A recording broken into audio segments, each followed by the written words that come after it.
ઘણી વખત new મોમને confusion હોય છે કે મને વાયરલ ફીવર છે કે શરદી ઉધરસ છે, તો શું મારે બ્રેસ્ટ ફીડિંગ બંધ કરાવી દેવું જોઈએ?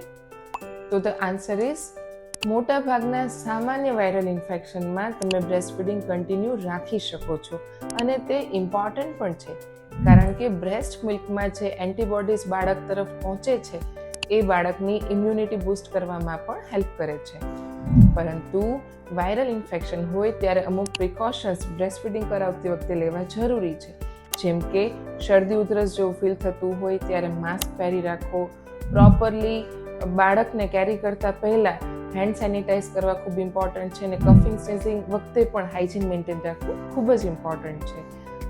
જો મધર વધારે બીમાર હોય અથવા હોસ્પિટલ એડમિશનની જરૂર પડે તેટલી ઇલનેસ વધારે હોય તો તમે તમારા ડૉક્ટરની સલાહ પ્રમાણે આગળ વધી શકો છો.